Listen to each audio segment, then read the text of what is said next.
Ô, Gustavo, contratações de crédito rural superam 113 bilhões de reais. É uma excelente informação, né? Nos primeiros meses da safra 2022-2023, o total de contratações do crédito rural superou aí a marca de 113 bilhões. O ano safra que a gente fala, ele inicia em 1º de julho sempre. Então, o ano agrícola, ele começa em 1º de julho de um ano e termina em 30 de junho. 30 de junho, né? Então,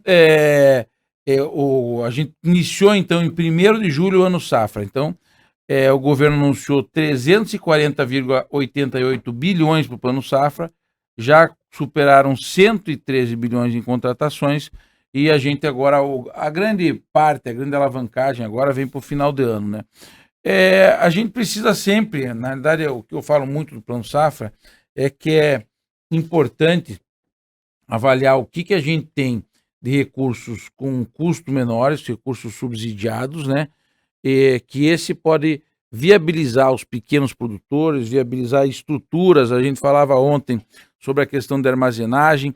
Nós temos déficit na questão da armazenagem, falta espaço no Brasil para armazenar. Então, para isso, a gente precisa de recurso e recurso barato, porque a hora que a gente tem um bom plano safra, um bom volume de plano safra, a gente está colocando no Brasil a garantia do alimento. Se você quer pôr garantia de alimento em quantidade e valor, você tem que pôr recurso na área rural. E outros países fazem muito isso, né? A Europa, os Estados Unidos, eles fazem muito isso e a gente aqui faz pouco para o que o Brasil pode. O Salatiel Turra, do GTEC, né, diz que a captação dos recursos aumentou significativamente quando comparado a anos anteriores, devido à maior necessidade de cobrir o elevado custo de produção apresentado nessa safra. O custo se elevou em muito, então a elevação é necessária. Apesar do cenário econômico estar conturbado, as cooperativas paranaenses continuam apostando na agregação, investindo na industrialização para, consequentemente, expandir seus mercados e suas obras. Então, é o pessoal aí das cooperativas também dando o recado, né? São 7h49, o IBGE divulgou um novo recorde da produção agrícola do ano de 2021, ou seja, no ano passado vem essas informações. O IBGE divulgou ontem, quinta-feira, que o valor da produção agrícola do país em 2021 bateu um novo recorde, alcançou a marca de mais de 143 bilhões de reais, ou seja, um aumento aí, Gustavo, de 58,6% em relação ao ano anterior, ou seja, o ano de 2020. Uhum.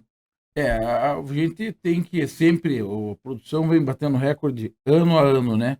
E a gente, com a nossa questão da sustentabilidade, na live que a gente fez do sindicato ontem com a Carol, né? Falando sobre isso, falando sobre o contexto que a gente tem no país, faz com que a gente possa avançar. Esse avanço, Marcílio, vem ano a ano, e a necessidade do avanço não é só no Brasil, é no mundo, né? A necessidade por comida, a necessidade por alimentos. Essa necessidade, se no Brasil, e principalmente Brasil e Estados Unidos, não mantiverem sempre produções recordes, a gente vai ter problemas aí com a falta de alimentos, né?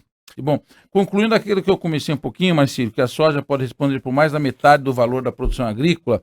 A produção de soja de 134,9 milhões de toneladas, 10,8% superior do que é do 2020, alcançou 341,7 bilhões em valor bruto de produção em 2021.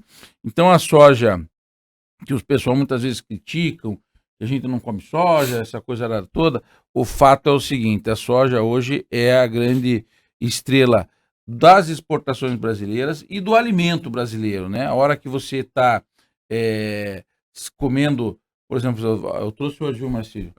Doce de leite, Olha. requeijão, manteiga, pão e geleia. É isso. Ontem eu trouxe queijo. Então vamos lá. O queijo é soja. E banha, né? Aí banha, é verdade. O queijo é soja, a banha é soja, o requeijão é soja, a manteiga é soja. Você tem, inclusive, no pão um pouco de soja e trigo. Então, a soja, ela é a base de muitos alimentos, os industrializados, os não industrializados, e isso faz com que a gente possa avançar tanto no recurso quanto na alimentação. Aproveitando aqui, né, mandando aí agora agradecimento para a Antônia, que fez o requeijão, que fez a manteiga, o pão e o queijo. A geleia quem fez foi a Maria Helena, minha madrinha, né? Que minha madrinha, minha mãe, eu tenho o benefício de ter duas mães. E aí também uma geleinha que você vai ver, geleinha de mexerica, que tem um azedinho, que é muito bom. Então, voltando na soja, né? A gente realmente precisa avançar para que a gente cada vez mais industrialize e consiga o mercado para você vender esse material. Porque o que acontece?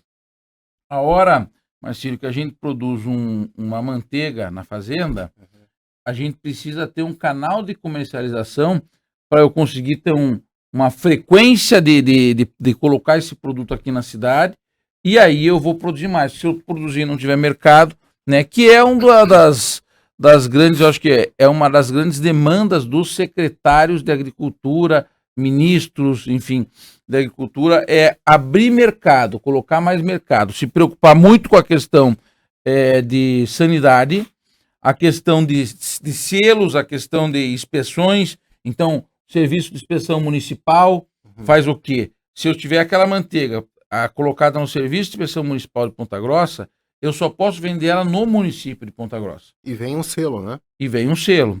Então, a hora que eu tenho o serviço de inspeção municipal, eu vendo no município. Serviço de inspeção estadual, CIP, eu posso vender no estado do Paraná. Bom, já melhorei o mercado, né? E a hora que eu tenho CISB ou CIF, né? Aí é o serviço de inspeção federal, posso vender no país como um todo.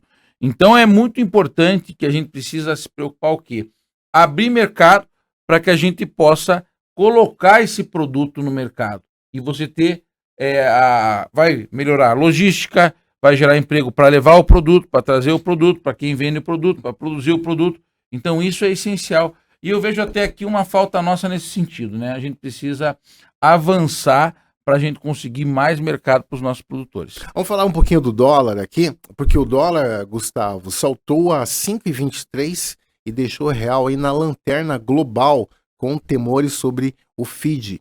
A situação é a seguinte, o dólar fechou ontem em alta de mais de 1% nesta quinta-feira e chegou a superar os R$ 5,24 nos picos da sessão, deixando a moeda brasileira com um dos piores desempenhos globais no dia em meio a temores persistentes sobre um aperto monetário agressivo nos Estados Unidos. Eu pergunto para você, o que isso aqui no agronegócio, o que pode afetar também tudo, né? Porque o agro tudo é a base do dólar. A base do dólar. A gente fala das cotações a gente fala em Chicago você fala em dólar, né? Claro que essas cotações, às vezes se vê uma variação, você muda o dólar, você não muda instantaneamente a cotação dos nossos produtos. Porque, por exemplo, na soja que a gente estava falando, né, você tem os prêmios, que é a necessidade do comprador. Então dá mais prêmio ou menos prêmio para comprar em relação a Chicago. Mas, claro, a hora que você consolida um aumento do dólar, o agricultor já está comprado, né, já comprou o que tem que comprar, é muito difícil que não esteja já comprado, né, e ele não está, vamos dizer, vendido na sua generalidade, né, muitos já não tem mais produto, né, então não tem o que vender e pode fazer o que é oportunidade de venda futura. Inclusive, né, você pode travar em vendas futuras, você pode não travar, você não precisa travar a soja em real, você pode travar uma soja de venda futura em dólar, você pode travar o dólar, entendeu? E não travar a cotação. Então permite isso que o produtor faça exercícios nesse sentido.